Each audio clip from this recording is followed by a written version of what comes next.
আল্লাহ তাআলা বলেন, বান্দা আমার মতো দয়ালু মনিব থেকে কিসে তোকে আলাদা করে দিল? মা গর্রকা, এমন কিসে তোকে আলাদা আমার থেকে বিচ্ছিন্ন করে দিল? এমন কোন জিনিস? আমি তোকে সৃজন করেছি, তোর সমস্ত ব্যবস্থা আমি করেছি, তোর রিজিকের ব্যবস্থা আমি করেছি। মা গর্রকা, কিসে তোকে আলাদা করে দিল আমার রহমত থেকে, আমার ভালোবাসা থেকে? আল্লাহ সুবহানাহু ওয়া তাআলা এখানে সর্বোচ্চ ভালোবাসা দিয়ে আমাদেরকে বলতেছেন, এমন কোন জিনিস, এমন কোন বস্তু তোমাকে আমার থেকে আলাদা করে দিল, আমার থেকে বিচ্ছিন্ন করে দিল তোমাকে? কোনো ভৎসনা বা কোনো রাগ নিয়ে মা গর্রকা।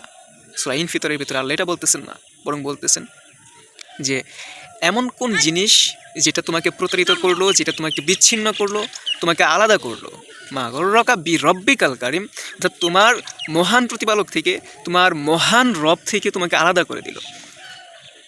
পৃথিবীর কোন জিনিস, পৃথিবীর কোন আসক্তি তোমাকে আল্লাহর থেকে বিচ্ছিন্ন করে দিল? অথচ এই আল্লাহ তোমাকে সৃষ্টি করেছেন, তোমাকে স্থাপন করেছেন এই পৃথিবীতে, তোমার নিরাপত্তার জন্য সকল ব্যবস্থা তিনি করলেন। এরপরও তুমি তার থেকে বিচ্ছিন্ন হয়ে গেলে, এরপরও তুমি আমার থেকে বিচ্ছিন্ন হয়ে গেলে, যখন আমি তোমাকে সৃজন করলাম।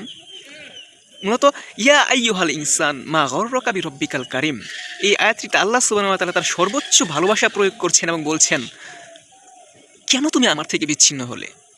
কেন বিচ্ছিন্ন হলে তুমি আমার থেকে?